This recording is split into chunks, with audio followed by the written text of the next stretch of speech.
नमस्कार।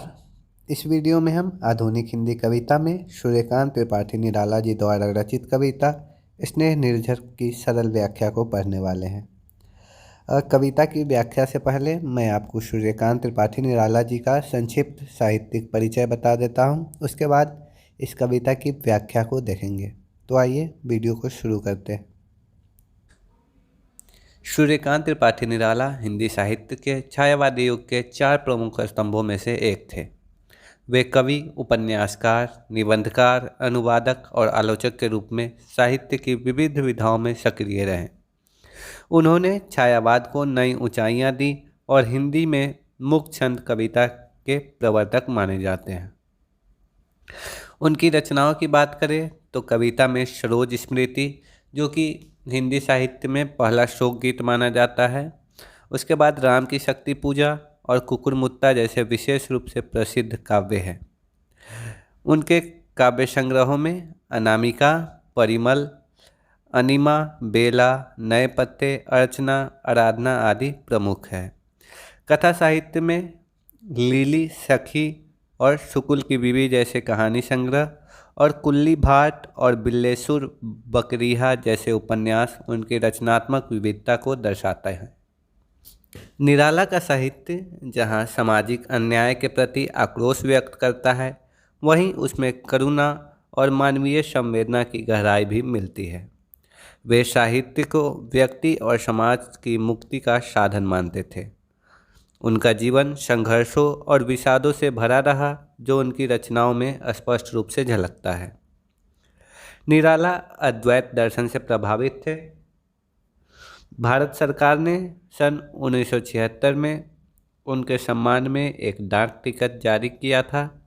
साहित्य के क्षेत्र में उनका योगदान अमूल्य और कालजयी है।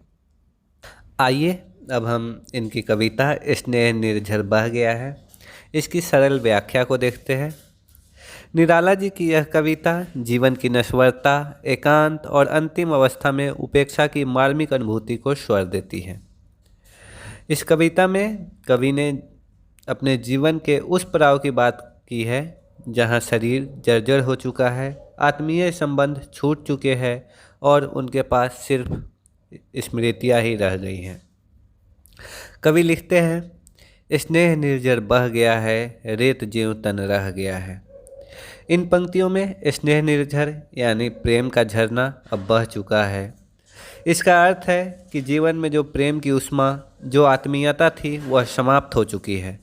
अब सिर्फ रेत जैसा शरीर रह गया है, निर्जीव, शुष्क, जिसमें कोई जीवन स्पंदन नहीं। यह बिल्कुल वैसा ही है जैसे मिट्टी में उर्वरता समाप्त हो चुकी है।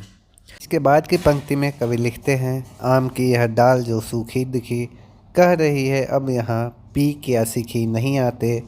पंक्ति में वह हूँ लिखी नहीं जिसका अर्थ जीवन दह गया है।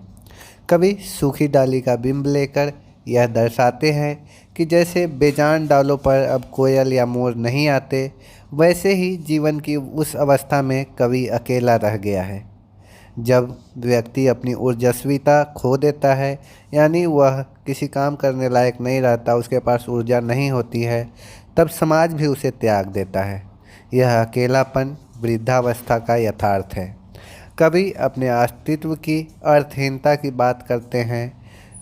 जैसे कोई पंक्ति जिसका कोई अर्थ या कोई मर्म नहीं रह गया है, वैसा ही उनका जीवन हो गया है। यह आत्मबोध, आत्मपीड़ा की प्रकाष्ठा है। इसके बाद की पंक्ति में वह लिखते हैं, दिए हैं मैंने जगत को फूल फल, किया है अपनी प्रतिभा से चकित चल, पर अनस्वर था सकल पल्लवित पल, ठाठ जीवन का वही जो ढह गया है। कवि अपने अतीत की उपलब्धियां गिनाते हैं। उन्होंने समाज को सृजनात्मक योगदान दिया, अपनी प्रतिभा से चमत्कृत किया, फिर भी यह स्वीकार करते हैं कि वह गौरवशाली समय अनश्वर नहीं था, यानी उसका भी एक न एक दिन नाश होना ही था। वह वैभव अब ढह चुका है। यहाँ कवि की विरक्ति बोध और विनम्रता झलकती है। इसके बाद अंतिम पद में कवि लिखते हैं, अब नहीं आती पुलीन पर प्रियतमा, श्याम तृण पर बैठने को निरुपमा, बह रही है हृदय पर केवल अमा, मैं अलक्षित हूँ यहीं, कवि कह गया है। अब कवि की ओर कोई प्रेमिका नहीं देखती, वह अलक्षित हो गया है, समाज और आत्मीयता की दृष्टि से ओझल हो गया है। वो लिखते हैं, हृदय पर अम्मा बह रही हैं, यानी यह मन के भीतर फैले अंधकार की व्यंजना है जहां अब कोई उजास नहीं रहा।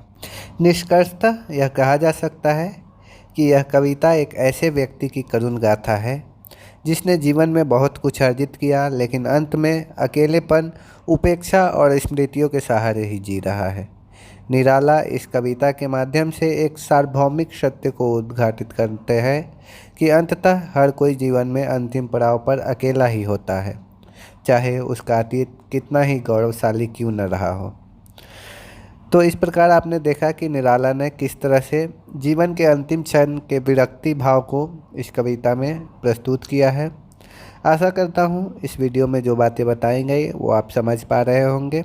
अगर कोई डाउट हो तो आप कमेंट सेक्शन में पूछ सकते हैं। आधुनिक हिंदी कविता की और भी वीडियो बनाई गई हैं जो हमारे चैनल पर प्लेलिस्ट में आपको मिल जाएंगी।